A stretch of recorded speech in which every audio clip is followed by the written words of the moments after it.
मामला बड़ा होता चला जा रहा है। बड़ी खबर के साथ हम बुलेटिन की शुरुआत करें क्योंकि जासूसी कांड का विवाद लगातार गहरा रहा है। कांग्रेस ने अब आरोप लगा दिया है कि सरकार ने राहुल गांधी की भी जासूसी करवाई है। कांग्रेस का यह भी आरोप है कि राहुल के 5 स्टाफ की जासूसी की गई। कांग्रेस ने आरोप लगाया है कि मोदी सरकार ने देशद्रोह किया है। दरअसल एक मीडिया रिपोर्ट में दावा किया गया कि इजरायली सॉफ्टवेयर पेगासस की मदद से 300 भारतीयों की जासूसी की गई। कांग्रेस का आरोप है कि उन्हीं 300 लोगों की लिस्ट में राहुल गांधी का भी नाम है। इस बीच कांग्रेस के आरोपों पर बीजेपी ने भी पलटवार किया है। रविशंकर प्रसाद ने कांग्रेस के आरोपों को स्तरहीन बताया। कहा, कांग्रेस का इतिहास जासूसी का रहा है, यानी फोन टैपिंग पर सरकार और विपक्ष आमने सामने है, जिसमें एक तरफ संचार मंत्री ने सदन में भी आज जवाब दिया, लेकिन दूसरी तरफ रणदीप सुरजेवाला ने कुछ ही देर पहले प्रेस कॉन्फ्रेंस करके जिस तरह से सरकार पर गंभीर आरोप मढ़े, सीधे सीधे राहुल गांधी का नाम लिया है और कहा है कि राहुल गांधी और उनके करीबियों का फोन भी टैप किया गया। इससे पहले कि हम आगे बढ़े, डॉक्टर संबित पात्रा राष्ट्रीय प्रवक्ता भारतीय जनता पार्टी के हमारे साथ चर्चा में शामिल होंगे, पक्ष संभालेंगे वो। इधर सुप्रिया श्रीनेत हमारे साथ जुड़ गई है कांग्रेस पार्टी का पक्ष रखने के लिए। राघव चड्ढा हमारे साथ विधायक आम आदमी पार्टी के भी जुड़ गए हैं। लेकिन बहस की शुरुआत के पहले जरा आपको सुना देते हैं क्या कह रहे हैं रणदीप सुरजेवाला, फिर आपको सुनाएंगे रविशंकर प्रसाद ने क्या आरोप लगाया है विपक्ष पर, फिर आपको दिखाएंगे अपनी रिपोर्ट और फिर सिलसिलेवार ढंग से आपको बताएंगे कि किस किस के फोन टैपिंग का आरोप है, कौन है वो नाम, कौन है वो लोग जिनका यह आरोप है सरकार पर कि उनकी सरकार फोन टैपिंग करा रही थी। लेकिन पहले सुन लीजिए। किसी को तो बख्श दिया होता। राहुल गांधी जी की भी जासूसी और खुद के मंत्रियों की भी जासूसी, आप जो कैमरे के आगे और पीछे हैं आपकी भी जासूसी, और देश की रक्षा करने वाले हमारे सिक्योरिटी फोर्सेस के हेड्स की भी जासूसी। क्या किसी सरकार ने इससे ज्यादा शर्मनाक कुकृत्य कभी किया होगा? और इसके सबूत अब हैं। और देश में जो मुख्य चुनाव आयुक्त हैं, चीफ इलेक्शन कमिश्नर, जो अब पूर्व चीफ इलेक्शन कमिश्नर हैं अशोक लवासा जी, उनकी भी जासूसी, मीडिया ऑर्गेनाइजेशंस की भी जासूसी, जिनके नाम अब तक सामने आए हैं और अभी बहुत नाम होंगे। हिंदू अखबार, इंडियन एक्सप्रेस अखबार, हिंदुस्तान टाइम्स अखबार, the Wire news agencies, the Mint अखबार, TV 18 India, India Today, economic and political weekly, Pioneer, News Click, Tribune, Outlook, DNA, Frontier TV, Rozana Pehredar और पता नहीं कौन कौन, इन सब की जासूसी देश सब देख रहा है और समझ रहा है। मित्रों, ये जो पेगासस की कहानी है, इसका संकेत आईटी मंत्री वैष्णव जी ने दिया था। ये सारी कहानी मॉनसून सत्र के पहले ही क्यों शुरू होती है? ये जो पूरे ये संस्थाएं, अंतर्राष्ट्रीय संस्थाएं, और भारत में उसको एक प्रकार से फोड़ने की कोशिश और ऐसे मर्यादा विहीन शब्दों की चर्चा। तो क्या भारत की राजनीति में कुछ लोग सुपारी एजेंट हैं क्या? मैं इस शब्द का प्रयोग कुछ जिम्मेदारी से कर रहा हूं। कुछ दल, कुछ नेता, क्या ऐसी अंतर्राष्ट्रीय कॉन्स्पिरेसी होती है तो उसके सुपारी एजेंट बन जाते हैं? सियासी वार पलटवार तो आपने देख लिया। अब आपको जल्दी से अपनी ये रिपोर्ट दिखाते हैं जिससे आप पूरी कहानी समझ जाएंगे कि कैसे इजराइल की एक सॉफ्टवेयर कंपनी के जरिए आरोप है कि सरकार ये फोन हैक करा रही थी। मतलब अभी तक आपने फोन टैपिंग सुना होगा, कोई पैरेलल लेकर बात सुन रहा है। फोन हैकिंग की बात है, मतलब आपके फोन पर जो कुछ भी चल रहा हो तमाम एप्स में सबकी क्लोनिंग कहीं और हो जाए। पहले ये रिपोर्ट देखिए, फिर आपको दिखाएंगे कौन कौन से हैं वो नाम।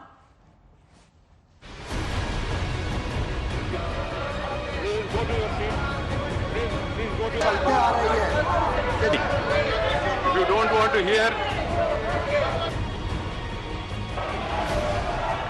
संसद सत्र के पहले ही दिन विपक्ष ने 300 भारतीयों की फोन हैकिंग के आरोप को सरकार के खिलाफ सबसे बड़ा और धारदार हथियार बना दिया और परंपराएं बनाए रखे।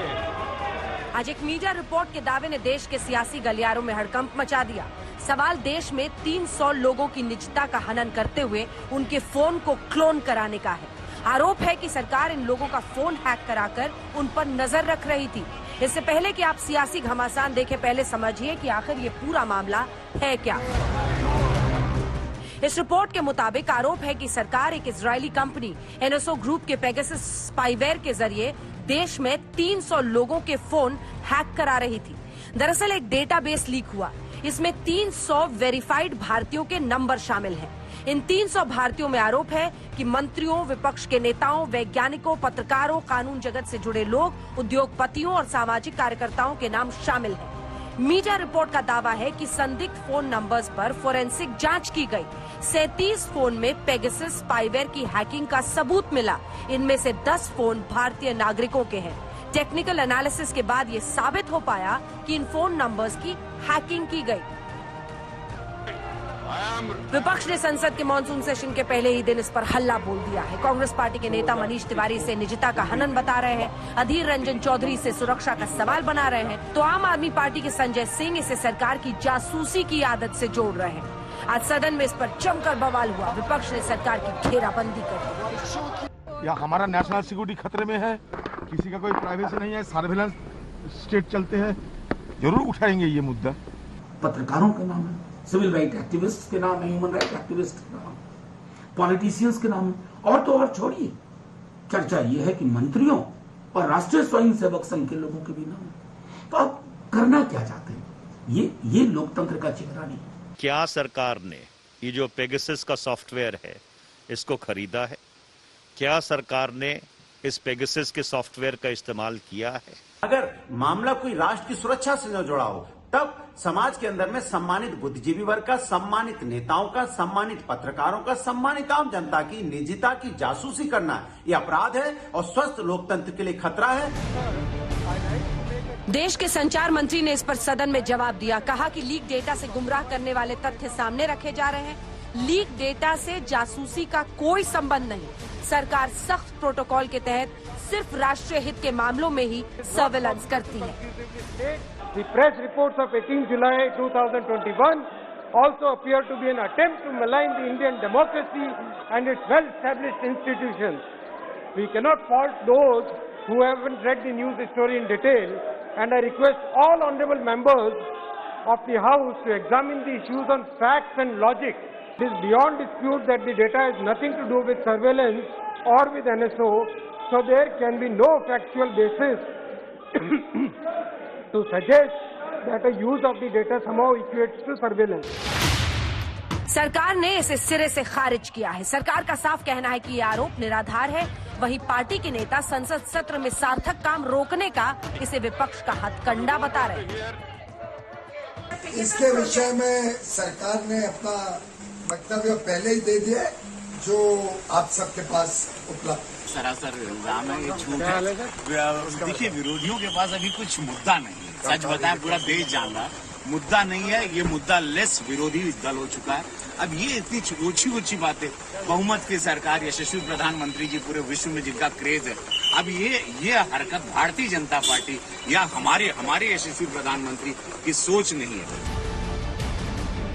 इस जासूसी कांड पर अब हम आपको सुनाते हैं एक्सपर्ट्स की बात। तो क्या ऐसी क्लोनिंग संभव है? क्या विदेश में बैठी एक एजेंसी के सॉफ्टवेयर के जरिए अनेकों मोबाइल पर सरकार नजर रख सकती है?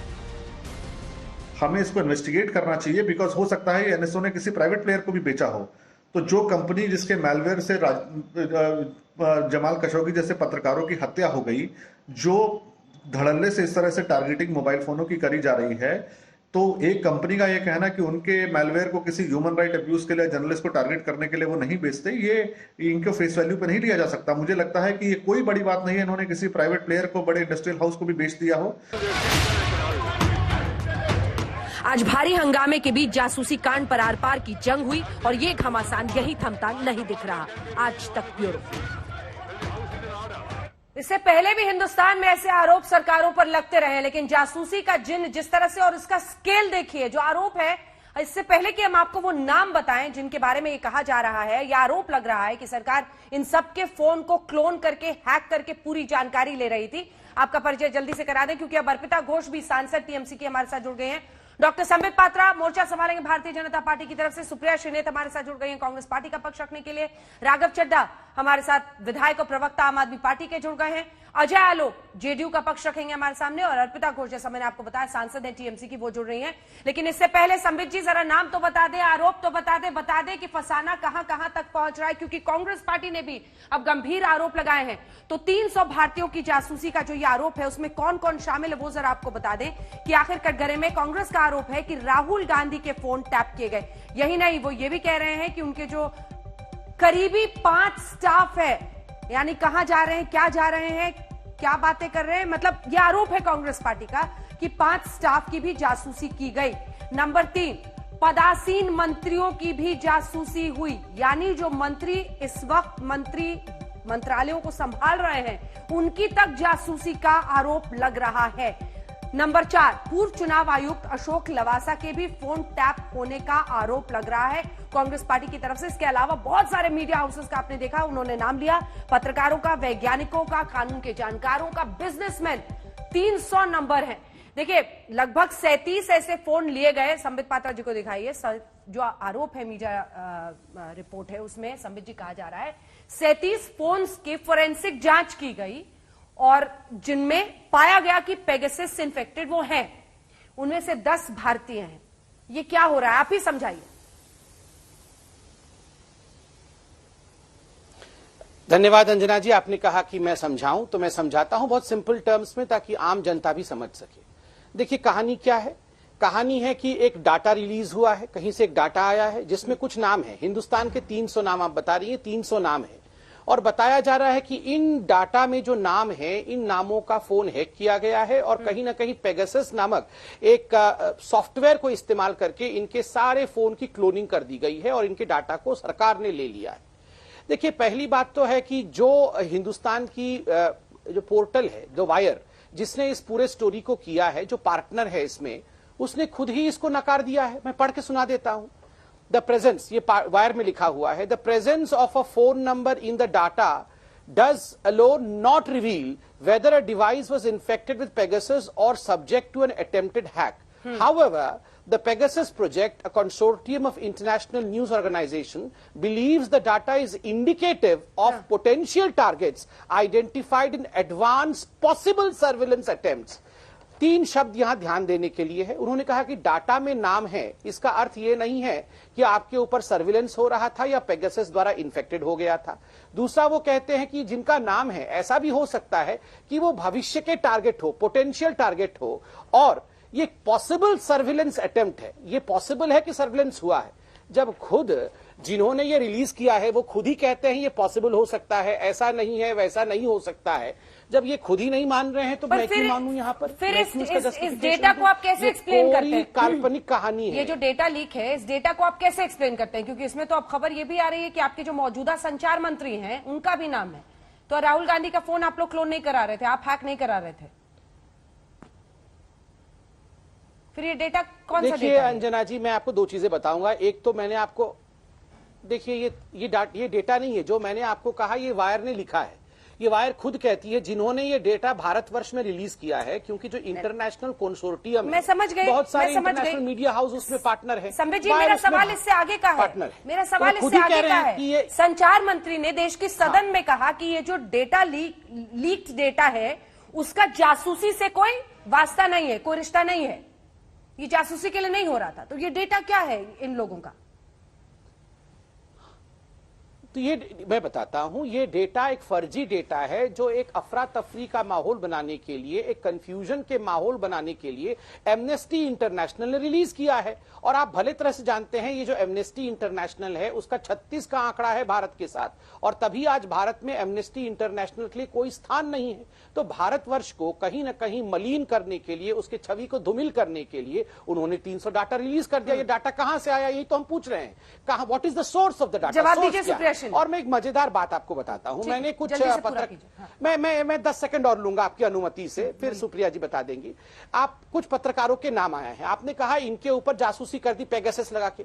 आप एक लॉजिकल बात सोचिए, करोड़ों रुपए लगा के पेगासस लगाएंगे इनके ऊपर कोई भी आदमी? एक पत्रकार है, बहुत जानी मानी पत्रकार है, उनके पास एक ईमेल आया कि आप हार्वर्ड की प्रोफेसर बन गई हैं, कल से हार्वर्ड की प्रोफेसर बन गई हैं। यह अनवेरिफाइड ईमेल था, उन्होंने मान लिया कि वो हार्वर्ड की प्रोफेसर बन गई हैं और उसको क्लिक कर दिया और 1 साल तक हार्वर्ड की प्रोफेसर बनी रही। बताइए, इतने तो ये इंटेलिजेंट है, इनके ऊपर 1000 करोड़ खर्चा करके कोई पेगासस लगाएगा? अरे इनके ऊपर तो ऐसे ही जासूसी हो जाएगी, कोई भी ऐरा गहरा नत्थु खेरा जासूसी कर देगा इनके ऊपर। तो ये बातें सब मनगढ़ंत हैं, सब वाले जासूसी कैसे होती है सर? क्या बोल रहे हैं? मैं बताता हूँ, आप याद करिए 2000, आप याद करिए इस प्रकार से 2009 में जब जासूसी का, मैं आपको एग्जैक्टली बताता हूँ, मनमोहन सिंह जी का स्टेटमेंट लेके आया हूँ। 2009 में जब विषय जासूसी का उठा तो मनमोहन सिंह जी ने कहा कि हाँ, फोन टेप तो हुए हैं बहुत बड़े बड़े नेताओं के, मैं उन नेताओं का नाम भी आपको बता दूंगा, सीताराम येचुरी जी के, जयललिता जी के और सीबी नायडू जी के। एग्जैक्ट डेट था 19 जनवरी 2006। उस समय मनमोहन सिंह जी ने कहा हाँ, टैप तो हुए हैं, मगर प्राइवेट इंडिविजुअल्स जिनका किसी मतलब नहीं है हमसे, उन्होंने किया होगा। और भूपिंदर सिंह नामक एक आदमी को गिरफ्तार किया गया। तो कौन क्या लिंक भेजता है, जिसको एरा गेरा नत्थो खेरा, मतलब हैकर्स बैठे हैं, कोई हैकर क्या करता है ये सरकार का मतलब नहीं है। इसलिए मैंने आपको उदाहरण सुप्रिया जी, ठीक है सुप्रिया जी, अब जवाब दीजिए। प्रोफेसर बन जाते हैं हार्वर्ड यूनिवर्सिटी। सुप्रिया जी, अब जवाब दीजिए। वो कह रहे हैं कि जिस मीडिया हाउस ने इसे छापा है वो खुद कह रहा है कि बियॉन्ड डाउट ये नहीं प्रूव हो जाता इससे। नहीं, ये बिल्कुल गलत बात है। ये खुद वो नहीं कह रहा है, वो ये कह रहा है कि जो ट्रेसेस होते हैं स्पाईवेयर के, वो कुछ ही लोगों ने अपने फोन पर देखने दिए, इसलिए जिन लोगों ने देखने दिए उनके नाम उन्होंने लगाए हैं। राहुल जिन गांधी लोगों के को मोबाइल पर टारगेट देखा लिस्ट में दिया गया था उनमें से भी कुछ के नाम लगाए हैं जो निजी सिटीजन्स हैं। मुझे पहले अपनी बात खत्म करने दीजिए अंजना जी। उन्होंने धारा प्रवाह बोला, मुझे 2 मिनट धारा प्रवाह बोलने दीजिए, फिर आपके जितने सवाल होंगे उसका जवाब मैं आज दूंगी यहाँ पर। मुझे सबसे पहली आपत्ति है कि एक महिला होने के नाते ये जो बोला गया ना, ऐरा गहरा नत्थु खेरा जासूसी कर ले, नहीं, किसी की जासूसी नहीं करी जाती है। जासूसी करना इल्लीगल है, किसी की जासूसी नहीं होती। हम सार्वजनिक जीवन में रहने वाले लोग इसको इतनी इजी वे में, इतने हल्के तरीके से नहीं ले सकते। किसी की जासूसी इस देश का संविधान इजाजत नहीं देता है। सबसे पहले तो मैं ये क्लियर करना चाहती हूं, ये भारत के खिलाफ कोई षड्यंत्र नहीं है। ये 45 देशों में 17 एजेंसीज ने मिलकर किया है, क्योंकि फॉरबिडन लिस्ट के पास ऐसा डेटा एनएसओ का आया था। एनएसओ ने पहले भी और अभी भी बार बार इंसिस्ट किया है कि वो किसी प्राइवेट इंडिविजुअल को नहीं बेचते हैं स्पाईवेयर। 50 के पैकेज में वो सिर्फ वेटेड गवर्नमेंट्स को, सॉवरेन्स को बेचते हैं।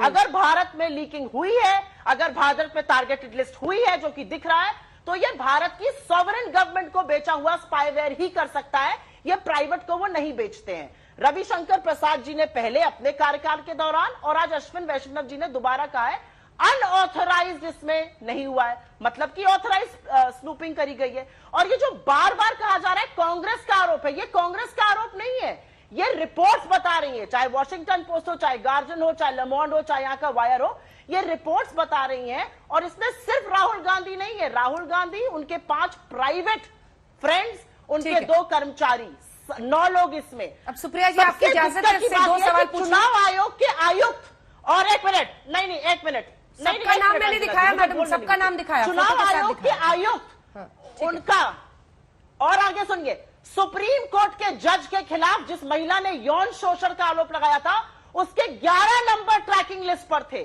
चुनाव आयोग के आयुक्त जगदीश कोचर और तो और रितिका चोपड़ा, जो चुनाव आयोग कवर करती थी, उनका भी नंबर ट्रैकिंग पर था।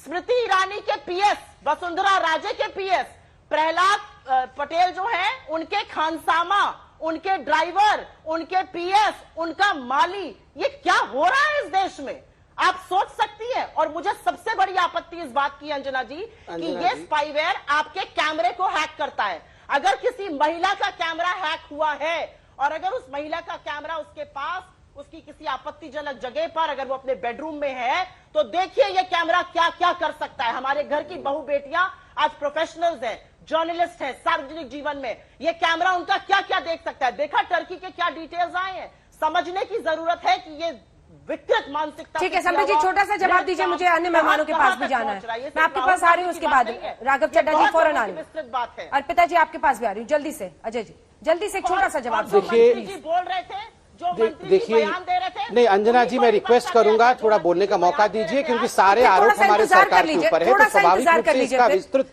जानकारी जनता के बीच में होना चाहिए। मैं जरा दो पॉइंट बता दूं, उसके बाद फिर इंतजार कर लूंगा। ठीक है, बोलिए। ठीक है ठीक है ठीक है ठीक है, राघव चड्ढा जी आपके साथ शुरुआत। देखिए अंजना जी, मैं इतना कहना चाहता हूँ कि देखिए ऐसा है कि राघव जी से कर लेते हैं एक साथ जवाब। अंजना जी मैं बोलूं? हाँ राघव जी आप बोलिए। सवाल यह है कि क्या जासूसी बियॉन्ड डाउट, जो मैं सुप्रिया जी से पूछ रही थी, लेकिन टाइम की कमी चूंकि वो पूरा बोलना चाह रही थी। देखिए सवाल यह है कि अल्टीमेटली ये मीडिया रिपोर्ट्स हैं और मीडिया हाउसेस कह रहे हैं कि 15-16 मीडिया हाउसेस ने मिलकर ये फोरेंसिक जांच की है, 37 मोबाइल जिसमें से 10 इंडियन है। तो ये मतलब अभी तो हम इसको सियासी आरोप के तौर पर ही ट्रीट करके आगे बढ़ सकते हैं ना, ये अल्टीमेटली एक एजेंसी की इन्वेस्टिगेशन नहीं मानी जा सकती है। राघव जी ये मामला घरेलू सियासत से बहुत बड़ा है अंजना जी। ये राष्ट्रद्रोह का मामला है, राष्ट्रीय सुरक्षा से खिलवाड़ हुआ है, हमारी भारत देश की राष्ट्रीय सुरक्षा से खिलवाड़ हुआ है। एनएसओ नामक एक कंपनी जो इजराइल में बेस्ड है, वो एक सॉफ्टवेयर बनाती है पेगासस, जो आपके फोन के कैमरा और आपके फोन के माइक को हैक कर लेता है। अगर आपका फोन कहीं कोने में भी पड़ा है तो कैमरा और माइक की माध्यम से जो लोग जिन्होंने ये सॉफ्टवेयर आपके फोन पे इन्फिल्ट्रेट करा है वो सब कुछ देख सकते हैं, सब कुछ सुन सकते हैं। आज एनएसओ अपनी वेबसाइट पर लिखकर ये कहता है कि ये सॉफ्टवेयर जो है हम सरकारों को, देश की राष्ट्रीय सरकारों को देते हैं केवल अपराध और आतंकवाद से लड़ाई लड़ने के लिए। अपराध और आतंकवाद से लड़ाई लड़ने के लिए भारत सरकार ने कथाकथित तौर पे इस सॉफ्टवेयर को खरीदा, लेकिन इस सॉफ्टवेयर के माध्यम से किसी आतंकवादी की या किसी अपराधी की जासूसी नहीं करी। इलेक्शन कमीशन के कमिश्नर की स्नूपिंग करी, सुप्रीम कोर्ट के जजों की स्नूपिंग करी, ऑपोजिशन के नेताओं की जासूसी करी। अरे जिसे हमने चौकीदार समझा था जो हमारी सुरक्षा करेगा, वो हमारी जासूसी कर रहा है। हमें कहा गया डिजिटल इंडिया लाया जाएगा। क्या ये अंजना जी डिजिटल इंडिया का असली लक्ष्य था कि डिजिटल इंडिया के कंधे पे सवार होकर आप भारत देश को सर्वेलेंस इंडिया बना दें? और मैं आपको एक चीज कहना चाहूंगा, आज से कुछ ही महीने पहले सुप्रीम कोर्ट का एक लैंडमार्क जजमेंट आया था जिसमें सुप्रीम कोर्ट ने कहा कि राइट टू प्राइवेसी आपका फंडामेंटल राइट है, केवल संवैधानिक राइट ही नहीं है, फंडामेंटल राइट है। आज हम सबका वो फंडामेंटल राइट तहस नहस हो गया। आज हम एक ऐसे दौर में जीते, और आप ये बात जानती है, मैं ये बात जानता हूं, हम सब जो सार्वजनिक जीवन में ये बात जानते हैं, हम एक दूसरे से कहते हैं कि भाई व्हाट्सएप पे भी बात मत करो, फेसटाइम पे भी बात मत करो, मिल के बात करते हैं। न जाने कौन हमारी बातें सुन रहा है। आज ये ऐसा दौर इस देश में बन गया है कि ये लोग जासूसी कर रहे हैं भारत के टैक्स पेयर के पैसे से। ठीक है, एक बार अर्पिता जी भी बोल लें। मुझे एक बात बताइए अंजना जी, मैं समाप्त करूंगा, मुझे 10 सेकंड दे दीजिए, मुझे 10 सेकंड दे दीजिए। मुझे ये बताइए, अपने मंत्रिमंडल की जो महिला मंत्री हैं, अपने मंत्रिमंडल की, सुन लीजिए संबित जी, आपके बीच में हम नहीं बोले, सुन लीजिए, अपने मंत्रिमंडल की महिला मंत्रियों की जासूसी करके, अपने मंत्रिमंडल के मंत्रियों के आरएसएस के बड़े पदाधिकारियों की जासूसी करके क्या ये अपराध और आतंकवाद से लड़ रहे थे? ठीक है। विपक्ष के नेताओं की जासूसी कर अपराध और आतंकवाद से लड़ रहे थे। इलेक्शन कमिश्नर की जासूसी कर अपराध और आतंकवाद से लड़ रहे थे। और अंजना जी, आज मैं ये चाहूंगा कि पूरा देश, सारे पत्रकार, सारी पॉलिटिकल पार्टियां, पूरा समाज एकजुट होकर सरकार से पूछे, आपको राष्ट्रीय सुरक्षा के लिए चुना था, आपने इस देश को जासूसी का अड्डा बना दिया, और आप इस देश को बिग बॉस का जवाब लेंगे। हर आदमी की देख सकते हैं, हर आदमी की बात सुन सकते हैं। आपने इस देश को बिग बॉस में तब्दील कर दिया है। ब्रेक का टाइम हो रहा है। देश है या बिग बॉस का घर? संबित जी, आपको डर लगता है कि नहीं किसी से फोन पे बात करने में? सब आजकल खोजते हैं व्हाट्सएप पे बात करें या नहीं। अंजना जी, जहां तक डर का अंजना जी जहां तक कि डर का माहौल है, ये तो 2014 से ये सारे ऑपोजिशन वाले बोलते डर का माहौल है। यहीं से चर्चा आगे लिए चलेंगे। संसद के मानसून सत्र के पहले दिन ही हंगामा जासूसी कांड पर सरकार पर गंभीर आरोप। 300 लोगों के हो रहे थे फोन हैक, जानकारी पूरी ली जा रही थी। इन सब पर चर्चा हम कर रहे हैं। डॉक्टर संबित पात्रा, मुझे एहसास है कि आपको कई लोगों के सवालों का जवाब देना है, लेकिन एक बार अर्पिता घोष टीएमसी की सांसद है राज्यसभा की, वो बोल रहे हैं, उसके बाद से आप सबका जवाब दीजिएगा, आप और अजय आलोक जी। अर्पिता जी, हाँ जी, सरकार का पक्ष आपने सुना, वो कह रहे हैं कि जो डेटा है उसको डायरेक्टली इस तरह की हैकिंग से और सरकार को जानकारी जा रही थी या सरकार इकट्ठा कर रही थी, उसका कोई लिंक नहीं है, आरोप निराधार है, फैंसी ऐप के जरिए अब ये संगीन इल्जाम सरकार पर लगाया जा रहा है। इसको गलत साबित करने के लिए आप ऐसा क्या कह सकती हैं जिससे ये लगभग साबित हो? आखिर सबूत क्या है, सबूत क्या है इस मामले में जो सीधे सरकार से लिंक करे इसे? देखिए, पहली बात तो ये बताएं कि आज लोकसभा में मिनिस्टर खुद आके एक अपने से एक बयान दिए और वो ले करना चाहिए, उसको ले नहीं करके वो तुरंत निकल गए ताकि उनको वो पेपर ले नहीं हो पाए। तो वो पेपर ले नहीं करने से किसी सांसद को मिलेगा नहीं, इसलिए वो ले नहीं करके पेपर वो अपना बयान देके निकल गए। सरकार को अच्छी तरह से पता है ये पेगासस, सबको अभी पता है कि जो पेगासस ये खाली गवर्नमेंट को ही बेचते हैं। ये सीधी सीधी है कि वो गवर्नमेंट को सप्लाई करते हैं, क्योंकि वो जो अभी बता रहे थे हमारे कलीग यहाँ के, जो बता रहे थे जो गवर्नमेंट उन्हीं को गवर्नमेंट जैसे कुछ एंटी टेररिस्ट मूवमेंट्स या इसके बारे में काम कर सके, उसी के लिए पेगासस दिया जाता है। इस गवर्नमेंट की एक ही सोच है, कैसे सत्ते पे बने रहेंगे वो लोग, जो उनके लिए प्रॉब्लम खड़ी कर सकती है, जो भी कर सकते हैं, चाहे वो जर्नलिस्ट हो, चाहे वो जज हो, चाहे वो इलेक्शन कमीशन के हेड हो, चाहे वो अपोजिशन वाले हो, सभी के मुंह को बंद करने के लिए उनके पास वो कुछ डेटा लाना चाहते हैं। अर्पिता जी, अपने मंत्री कैसे नुकसान पहुंचा सकते हैं?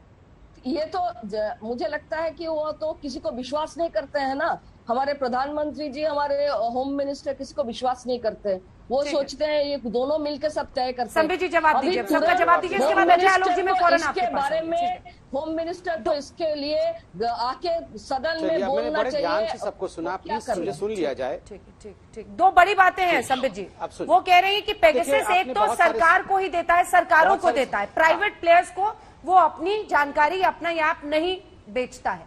ये सबसे बड़ी बात जो सामने आ रही है, जवाब दीजिए। देखिए, इसका तो उत्तर यह है कि एनएसओ जो कंपनी पेगासस को बेचती है उसने ही इसको नकार दिया है कि ये सारा जो डाटा रिलीज हुआ है ये फर्जी है, इसके पीछे किसी प्रकार का वैज्ञानिक तथ्य नहीं है। देखिए, अभी तो इससे पहले कोई और प्रेस कॉन्फ्रेंस कर रहा था, कह रहा था नहीं पेगासस हो सकता है किसी इंडिविजुअल को भी बेच रहा हो, प्राइवेट एंटिटी को भी बेच रहा हो। तो पहले ये ऑपोजिशन के लोग जो हैं पहले ये तय कर ले कि आपस में मिलजुल के तय कर ले कि कहना क्या है। कोई कह रहा है प्राइवेट को भी बेच रहा है, कोई कह रहा है केवल सरकार को बेच रहा है, और एनएसओ ने स्पष्ट रूप से इसका इनकार कर दिया है। दूसरी बात, यहां अभी कांग्रेस की प्रवक्ता ने कहा कि रविशंकर प्रसाद जी ने अपने प्रेस कॉन्फ्रेंस में कहा कि अनऑथोराइज्ड नहीं हो रहा था, मतलब ऑथोराइज्ड हो रहा था। नहीं, रविशंकर प्रसाद जी ने और अश्विनी वैष्णव जी ने पार्लियामेंट में कहा कि देखिए ऑथोराइज तरीके हैं। अगर किसी आतंकवादी के, यदि किसी टैक्स हेवन से पैसा चोरी करने वाले के फोन को आपको इंटरसेप्ट करना है तो इंडियन टेलीग्राफ एक्ट है और आईटी एक्ट 2000 है, जिसके अंतर्गत एक सेट प्रोसेस है, स्टैंडर्ड ऑपरेटिंग प्रोसीजर है, जिससे किसी भी आदमी का ऑथोराइज तरीके से आप फोन हैक मतलब इंटरप्रेट कर सकते हो, हैक नहीं कर सकते हो, इंटरप्रेट कर सकते हो। इसलिए रविशंकर प्रसाद ये नहीं बोल रहे थे कि जो हो रहा है वो ऑथोराइज तरीके से हो रहा है, नंबर 1। नंबर 2, मैं यहां आपको याद दिलाना चाहूंगा कि जहां तक ये पूरा इंटरप्रिटेशन वाला प्रोसेस है, प्रसन्नजीत मंडल नामक एक व्यक्ति होता था जो 2013 में एक आरटीआई डाला था, 17/7/2013 में। आरटीआई के रिप्लाई में उस समय की यूपीए सरकार ने कहा था कि 9000 ऑर्डर दिए गए हैं फोन इंटरप्रिटेशन के और 500 ईमेल्स को इंटरप्रेट करने के लिए ऑर्डर दिए गए हैं। प्रति माह ये ऑर्डर दिए जा रहे थे। 9000 फोन्स, आप सोच सकते हैं, 9000 यहां 300 को लेकर, जो कि फर्जी है, झूठ है, तथ्यहीन है, उस पर कितनी आवाज कर रहे हैं। 9000 लोगों का ये फोन इंटरप्रेट। राहुल गांधी का नाम उस डेटा में आया होगा, तब तो राहुल गांधी का नाम सामने आ रहा है, तब तो कांग्रेस आप पर आरोप लगा रही है। 10 डेटा में आया होगा ना। कर रहा हूं 10 सेकंड में अंत कर रहा हूं, 10 सेकंड में अंत कर रहा हूं। ठीक है, मान लेते हैं कि एक डाटा जिसको हम फर्जी बता रहे हैं उसमें राहुल गांधी जी का नाम आ गया। यहां कांग्रेस की आधिकारिक प्रवक्ता बैठी हैं, क्या राहुल गांधी जी और उनके मित्र अपने फोन को फॉरेंसिक जांच के लिए सौंपेंगे? क्या वो सौंप के देखेंगे कि उसमें पेगासस है या नहीं है? मैं तो यहाँ वेलकम करता हूँ कि राहुल जी अपने फोन को, अपने जितने भी फोन वो यूज करते हैं उसको सौंपे वो फॉरेंसिक जांच के लिए। यहाँ तीर हवा में चलाने से कुछ नहीं होता। जवाब देंगे आप साइंटिफिकली बताइए। आपसे भी लोग सुबह से पूछ रहे होंगे सर, आपका नाम तो नहीं है लिस्ट में। अजय आलोक जी, आप लोगों की तो मिली जुली सरकार चल रही है सर। नहीं, खैर हमारा नाम तो नहीं हुआ, लेकिन मैं एक बात बताता हूँ। मैं एक बात बता रहा हूँ अंजना जी कि हमारे देश में विपक्ष को काम वाम नहीं रह गया है। पार्लियामेंट सेशन शुरू होने वाला है, कोरोना काल है, आपके इतने सारे मुद्दे हैं, उन सब मुद्दों को भूल के एक फ्रांस की एजेंसी है फॉरबिडन स्टोरीज एनजीओ, उसके साथ मिली एमनेस्टी इंटरनेशनल, उसने निकाल दिया कि 300 फोन टैप हो गए। अब ये हंगामा लगे ढोल नगाड़ा पीछे, बाकी सब चीज भूल गए, किसान को भूल गए, महंगाई भूल गए, पेट्रोल डीजल भूल गए, आ गए फोन टैपिंग पे। तो कोई कंस्ट्रक्टिव काम करना विपक्ष जानेगा या नहीं जानेगा? और जब बोल रहे भी संबित जी की फोन दे दीजिए राहुल गांधी का, तो चुप लगा गई फॉरेंसिक जांच के लिए। क्यों करेंगे? ये तो जासूसी करवाने का तो कांग्रेस का इतिहास रहा है भाई। प्रणब मुखर्जी ने खुलेआम 2011 में एलिगेशन किया था कि रक्षा मंत्री के यहाँ पे मेरे ऑफिस में डिवाइसेस लगाई गई हैं। तो ये तो काम कांग्रेस पार्टी करते रही है। इनको तो आदत है हर चीज में, राइट फ्रॉम द बिगनिंग हर चीज को अपने पास रखने का, हर everything should be committed to them. ये जासूसी फासूसी आप लोग पे क्यों कर रहा है? क्यों अपना समय व्यर्थ करेगा कोई? इसलिए ये सब चक्कर में मत पड़िए। पार्लियामेंट सेशन चल रहा है, हंगामा करने की जगह अच्छा रहेगा कि थोड़ा बहस कीजिए, सार्थक बहस कीजिए। अजय जी और संबित जी के उस सवाल का जवाब दीजिए। वो कह रहे हैं अधकच्चे आधे पके मुद्दे को उठाकर आप लोग खूब उछाल रहे हैं। राहुल गांधी अपना फोन देंगे क्या फोरेंसिक जांच के लिए, जैसा 37 मोबाइल्स का किया गया? और असल मुद्दों से आप खुद ही सरकार को एक तरह से बगल से गुजरने का बाईलेन में दे रहे हैं, बोलने का मौका दिया जाए अंजना जी। अच्छा, इसके बाद आ रही हूँ मैम, एक बार सुप्रिया जी बोल रहे हैं, फिर आपके पास आती है। एक बड़ी अच्छी चीज, इसके बाद आ रही हूँ अर्पिता जी। सुप्रिया जी, एक बड़ी अच्छी चीज हुई अंजना जी आज आपके शो में कि घटक दल ने ये मान लिया कि महंगाई त्राहिमाम मचा रही है, पेट्रोल डीजल से लोगों की कमर टूट रही है और किसानों के साथ मोदी सरकार अत्याचार कर रही है। ये स्वीकारोक्ति हुई। इस बात की मैं बधाई घटक दल को। मैं आपसे कुछ एक और बात पूछना चाहती हूँ, उसके बाद मैं बताऊंगी। आप शांत रहिए, मैं आपके बीच में नहीं बोली थी। आप क्यों इतना उत्तेजित हो जाते हैं? क्या बात है? शांत रहिए, पानी पीजिए। आप तो सबके अंजना जी, मैं सिर्फ एक बात पूछना चाहती हूँ। टारगेटेड लिस्ट के कुछ नाम आए हैं, और उन नामों के लिए ये सर्वविदित है, ये रविशंकर जी ने पार्लियामेंट में बोला था जब मंत्री थे, क्या अनऑथराइज की बात करी थी। ये इसको कंफ्यूज करने की बात कर रहे हैं। 8 मिलियन के 50 टेलीफोन मिलते हैं। अब आप सोचिए कि कितने सैकड़ों करोड़ रुपए खर्चा किए गए भारत में चुनावी लोकतंत्र को कमजोर करने के लिए। मैं बार बार कह रही हूं, राहुल गांधी जी का नाम, उनके 5 मित्रों का नाम, 2 सहकर्मियों का नाम अलग जगह। एक औरत जिसने यौन शोषण का आरोप लगाया और बहुत ही विवादास्पद थे रंजन गोगोई जी, उनके 11 लोगों पर यह था। स्मृति ईरानी जी के पीएस पर था, वसुंधरा राजे जी के पीएस पर था, प्रहलाद पटेल पे था, प्रवीण तोड़गिया पर था। क्यों ऐसा हो रहा था, मैं ये जानना चाहती हूँ। मैं फिर से पूछूंगी, इसकी स्वीकारोक्ति किसने दी? इसका खर्चा किसने वहन किया? टैक्स पेयर्स मनी ऐसा क्यों इस्तेमाल किया गया? जब हम वैक्सीन के लिए किल्लत है, हमारे यहाँ ऑक्सीजन कॉन्सेंट्रेटर नहीं है, हमारे ऑक्सीजन प्लांट के लिए पैसा नहीं है, मृत को 4 लाख रुपए देने के लिए नहीं है, क्या होम सेक्रेटरी ने, क्या चीफ सेक्रेटरी ने, क्या गृह मंत्री ने, क्या प्रधानमंत्री ने स्वीकारोक्ति किसने दी? और ये झूठ बिल्कुल ना बोला जाए। एनएसओ ने साफ तौर से आज भी कहा है कि हम सेल सिर्फ सॉवरेन गवर्नमेंट को करते हैं, और अगर सॉवरेन गवर्नमेंट को सेल करते हैं तो भारत में टारगेट लिस्ट कैसे बनी ये जानना जरूरी है। भारत में ये फोन्स कैसे हैक करने की कोशिश हुई ये जानना जरूरी है। संबित जी जल्दी से जवाब, उसके बाद मुझे अर्पिता जी के पास जाना। और मैंने बोला रविशंकर प्रसाद जी ने ये तब बोला था जब वो मंत्री थे कि अनऑथराइज नहीं हुआ है। हो गया हो, अगर तो मैं जवाब दे दूं अंजना जी। अब एक बार जवाब सुनिए, जवाब आप रिपीट कर रहे हैं। 2017 से तो उन्हीं की सर्वेलेंस चल रही थी। हम बोलने के बाद बोलिए। देखिए ठीक है, अर्पिता जी को एक बार बोल लेने दीजिए सर। सवाल तो अर्पिता जी को बोल लेने दीजिए, एक साथ दोनों का जवाब। नहीं, मैं बोल लेता हूँ।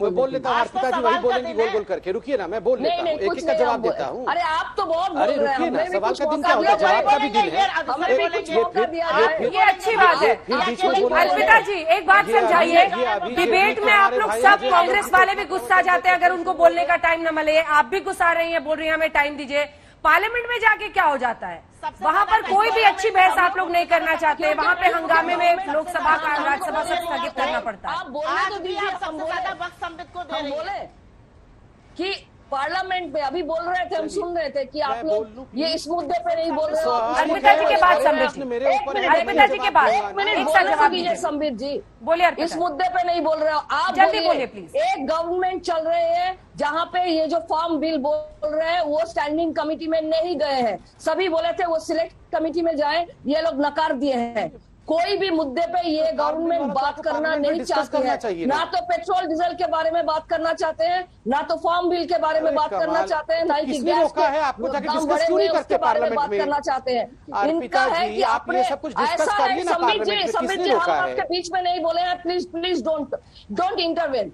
आप लोग आज ऐसा है कि राज्यसभा में हमारे पास आए हैं कि कल का क्या होगा, वो बीएससी में फाइनल होता है शाम को, आज वो बीएससी मीटिंग कैंसिल हो गया है, कल क्या मुद्दा आएगा उसके लिए जो टाइम अलॉटमेंट है उसका कोई मीटिंग नहीं हुए है। अगर नहीं हुए हैं तो कल पार्लियामेंट मुझे आपसे माफी मांगनी होगी। संबित जी जवाब दीजिए। समझ में आना चाहिए गवर्नमेंट ये पार्लियामेंट चलाना नहीं। देखिए अंजना जी जहां तक ये 300 नाम है ये फर्जी नाम है, ये खुद द वायर ने एक्सेप्ट किया है कि इसमें अभी तक कुछ भी ऑथेंटिक नहीं है। देखिए ये लोग सब बीच में क्यों बोलते हैं अंजना जी, कहाँ चली जाती है भद्रता, शांति से क्यों नहीं सुनते हैं? अंजना जी आप इनके आवाज को कम करिए, ये सबके बीच में डिस्टर्बेंस करती हैं और बिल्कुल भद्रता को भूल जाती है, तिलांजलि दे देती है भद्रता को। सुनिए आप शांति से, उसके बाद सवाल पूछिएगा। मेरी चिंता बिल्कुल है ना, टॉपिक पे चीज होती है ये, नहीं क्यों चिंता ना करिए, ये अहंकार आपको छोड़ना होगा और शांति से सुनिए। नंबर 1, राजस्थान में याद करिए अभी इसी वर्ष के मार्च के महीने में आरटीआई में मालूम पड़ा, हमें झूठा बोला जा रहा है। अंजना जी आप पहले इनकी आवाज को कम करिए, ये सबके बीच में अभद्रता करती है, ये बिल्कुल अच्छे तरीके से बिहेव नहीं करती है। चलिए ठीक है, अंजना जी आप इनकी आवाज को कम करिए, आप इनकी आवाज को कम करिए, मैं बोल अंत का है मेरी बात जी। Thank you. क्यों करे काम बताइए। देखिए अंजना जी मैं आपको याद दिलाना चाहूंगा कि ये गालियां देने से, ये चिल्लाने से सत्य बदल नहीं जाएगा। आप याद करिए पिछले साल हमने एक प्रेस कॉन्फ्रेंस करके राजस्थान में किस प्रकार से गहलोत जी ने जासूसी कराई थी और किस प्रकार से टेपिंग कराया था ये बताया था। उस समय कांग्रेस पार्टी ने नकार दिया था, मगर आज आरटीआई के माध्यम से कांग्रेस पार्टी ने स्वीकार किया है कि प्रहलाद पटेल भी, ये आप पढ़ी लिखी महिला है Supriya ji, please behave like one, don't behave like, and please ये अभद्रता छोड़ दीजिए। आप जानती हैं अभद्रता के कारण आपका क्या हुआ डिबेट्स में, प्लीज डोंट डू दिस। हाँ देखिए राजस्थान में खुद आरटीआई के माध्यम से अशोक गहलोत जी ने स्वीकार किया और उनके एमएलए हैं कांग्रेस के वेद प्रकाश सोलंकी जी, उन्होंने खुद माना कि हमारी सरकार ने हम लोगों के ऊपर जासूसी कराई। जो सचिन पायलट के गुट के सारे एमएलए थे उनकी सबकी फोन जासूसी में डाला गया, सबका फोन से लेकर राजस्थान में जो आरोप है वो सब पता है, पर ये आपका जवाब नहीं हो सकता 300 लोगों पर, उस पर जवाब दीजिए। कह रहा हूं वो लोग हाई मोरल ग्राउंड एक फर्जी लिस्ट के आधार पर ना दे, और मैंने स्पष्ट सवाल पूछा क्या राहुल गांधी अपने मोबाइल फोन को फॉरेंसिक जांच के लिए देंगे? जेपीसी बने कह रहे हैं मनोज झा आरजेडी के, जेपीसी बने, इस पर कैसे सच पता चलेगा? मुझे कैसे पता चलेगा सर? तो डिस्कस तो देखिए अंजना जी, ये जेपीसी बनना नहीं बनना ये विषय टीवी डिबेट में डिस्कशन नहीं होता है। पार्लियामेंट में डिस्कशन करने के लिए तैयार क्यों नहीं है? पार्लियामेंट में हुड़दंग क्यों मचाया जा रहा है? अगर आपके ब्रेक के लिए रुक रहे हैं, वक्त हमें इतने की इजाजत देता है। देश दुनिया की बाकी खबरों के लिए आप देखते रहिए आज तक।